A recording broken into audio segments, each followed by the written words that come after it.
Hello everybody, and welcome back to One Nerd to Rule Them All. And in today's video, we are going to be looking into the drop site massacre from the Horus Heresy. Anyway, let's get into the video. The story of the Horus Heresy begins with a graveyard, floating in space. Istvan III was once a thriving, human-inhabited world. It orbited just close enough to the sun to be warm, full of life and home to millions. But after the War Master Horus turned on the Emperor, the same world became the first victim of his betrayal. In a single day, Horus unleashed hell from orbit. Virus bombs swept across the entire planet, turning every living thing into infectious ash. Firestorms followed, burning entire cities to blackened ruins. When it was over, Istvan III wasn't a world anymore, it was a tomb. Its continents were lifeless, its people were gone. Only scorched bones and buildings remained, silent under the cold light of its sun, a monument of Horus's wrath. But this is just the beginning. With Istvan III destroyed, the traitor legions turned their attention to their next target, Istvan V. Warships of 4 Space Marine legions, now sworn to Horus, gathered in massive fleets. Millions of Imperial Army troops came with them, along with the towering war machines of the Legio Mortis, tended by the twisted Dark Mechanicum. Titans, like the Dies Irae, prepared to march again.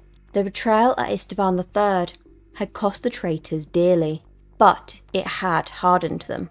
They were ready to do whatever it took to topple the Emperor. Horus promised his warriors that their former brothers in the Loyalist legions wouldn't be ready to kill their own kin. That hesitation would be what would destroy them. And soon, Horus would deliver a blow to the Imperium so brutal, so unforgettable, that its echo would be heard across the galaxy for thousands of years. At first, the Loyalist commanders on the ground saw the arrival of the second wave of salvation, reinforcements, relief, another chance to break the traitors' lines before they could regroup. Vox channels filled with calls for coordination for combined assaults. Orders were shouted, formations adjusted, but in time for the trap to be sprung. The first hints came as the Iron Warriors' newly constructed bunkers did not open fire upon the traitors' positions ahead of them, but instead swiveled their guns towards the backs of the Loyalist lines. Turrets whined into position, heavy bolters and autocannons locking onto targets that were supposed to be allies. Then came the signal. The night sky above the Orgo Plateau was torn by the lightning arcs of massed artillery as the Iron Warriors, Night Lords, Word Bearers and Alpha Legions unleashed their betrayal in full. Loyalist positions were shredded in seconds. Salamander squads vanished in sprays of blood and ceramite fragments. Raven Guards were mowed down as they tried to take flight, their jump packs burning in mid-air before crashing into the ground. Panic erupted across the battlefield. What had been a brutal but evenly matched war became a massacre. The Loyalists were caught in a perfect killing ground, the traitor line still in front of them, and now fresh traitor legions hammering them from the rear. Vox comms dissolved into screams, static, and desperate last stands. The Night Lords fell upon isolated pockets of resistance, their Vox-amplified laughter echoing across the smoke-filled plains as they butchered any who dared stand in their way. The Alpha Legion struck with surgical precision, appearing seemingly out of nowhere to decapitate command structures. Word Bearers advanced behind walls of chanting fanatics, bolters barking in cadence with their litanies to dark gods. And above all, the Iron Warriors' guns never stopped. In the midst of the carnage, the Primarchs still fought like demigods. Vulcan roared challenges into the storm, his warhammer smashing traitors into ruin, even as he was surrounded. Corax's black wings cut through the sky, darting from skirmish to rescue what brothers he could. Ferrus Manus, silver hands dripping gore, carved a path through the enemy until he met Fulgrim. What followed between the Gorgons and the Phoenician would be remembered in whispered legend for 10,000 years. The Istvan V massacre, the drop site massacre, was now in full motion. The trap was complete. The truth struck Ferrus like a physical blow. The relief force that he had counted upon was no salvation, but damnation made manifest. Before his eyes, the second wave of legions, the Iron Warriors, Night Lords, Word Bearers, and Alpha Legions, poured disciplined, murderous fire into the backs of the Raven Guard and the Salamanders. Loyalist ranks buckled, then shattered entirely. The air was thick with the roar of bolters, and the screaming descent of missiles, and the ragged, choking cries of warriors betrayed. Fulgrim's laughter rang out over the din, cold and mirthless. It was the final gourd, the spark to ignite the storm. With a roar of his own, Ferrus hurled himself forward, fireblade raised high, determined to end his brother's treachery with his own hands. The two Primarchs met in a shockwave of metal and power, each blow echoing like thunder across the battlefield. Fireblade's searing arcs lit the air as it clashed with the black-hafted hammer Forgebreaker, once gifted in friendship, now wielded in fratricide. The ground split beneath their feet. The impacts of their strikes sent shrapnel and shards of rock into the air like deadly hail.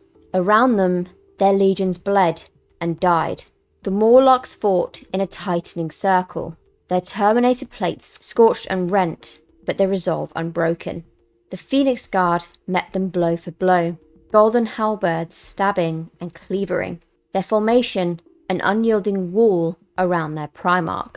It was brother against brother, godlike warriors locked in combat that will be remembered for 10,000 years at the heart of the Istvan betrayal. The duel raged on. Fulgrim moved with fluid, almost unnatural grace, his blows heavy yet precise. Ferrus fought like the mountains of Medusa, unyielding, relentless, each strike intended to crush utterly. Wounds opened across both of their forms, silver hands dripping crimson, and Fulgrim's perfect armour was dented and scarred. Then, as if some unseen hand guided him, Fulgrim cast aside Forgebreaker and drew the alien blade that he had taken on Laren, a weapon steeped in the whispers of the Prince of Excess. Its edge shimmered with malign light, and with it came a surge of impossible strength. Fulgrim's movements grew sharper, faster, driven by the will not entirely his own. Ferrus sensed the change, his eyes narrowing in wary defiance. The end came in a blur. Ferrus raised Fireblade for a killing stroke, but Fulgrim's Daemon Blade rose to meet it. Sparks exploded as the weapons met, and Fulgrim's strength, bolstered by the warp-born malice of the sword, turned Ferrus's assault aside. In that moment, Fulgrim's arm moved without his consent, the blade arcing down in a perfect, inevitable strike. The silver head of the Gorgon fell, Fireblade tumbling from his lifeless fingers. The Primarch of the Iron Hands lay still, his life flame extinguished, not by the hands of an alien or a monster, but by his own brother. Fulgrim froze, the weight of what he had done pressing in around him. Horror waned with triumph, the daemon's glee mingling with his own dawning guilt. He had crossed a threshold from which there was no return.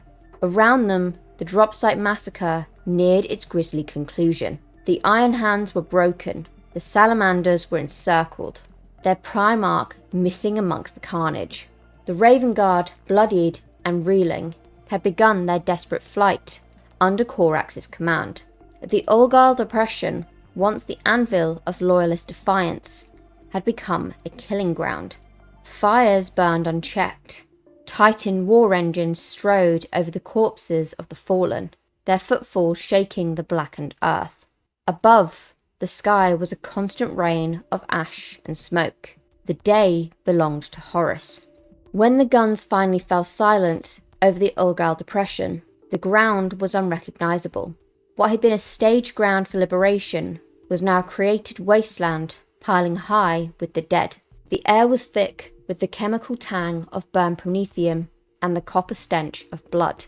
Of the loyalist host that had landed on Istvan V, only a fraction still drew breath, and fewer still could fight. Vulcan had been dragged down beneath a tide of traitor blades, his fate uncertain. Corax, his armour was shattered and his wings torn, rallied what was left of the Raven Guard in a desperate breakout, slipping into the ash wastes beyond the plateau under covering fire from the last of his drop troops. The Iron Hands, bereft of their Primarch, fought on in pockets until they were surrounded and obliterated, the Morlocks dying to the last. Horus allowed no mercy. His war machines hunted the fleeing, Titans striding like gods of the underworld, reducing shattered squads to molten craters. Dropships prowling overhead, sweeping the plains with gunfire to ensure no survivors escaped unnoticed. But a few did. By cunning and by sheer will, or by the stubborn refusal to die, small bands of loyalists evaded the encircling guns. They fled into the wilderness of Istvan V, carrying with them the bitter truth of the betrayal. They would become ghosts, hunted relentlessly, their survival a defiance in itself. In orbit, the traitor fleets basked in its victory. The War Master's gamble had paid off beyond measure. 3 loyalist legions shattered, their Primarchs dead, wounded, or broken. The path of terror was now cleaner than ever, yet even amidst the triumph, seeds were sown. The massacre of Istvan would echo through the hearts of the survivors, hardening them into weapons of vengeance. Horus had won the day, but in doing so, he had forged the fire that would one day burn against him. The black sands of Istvan V would never cool, and the name Drop Site Massacre would pass into legend at the moment the galaxy truly began to tear itself apart.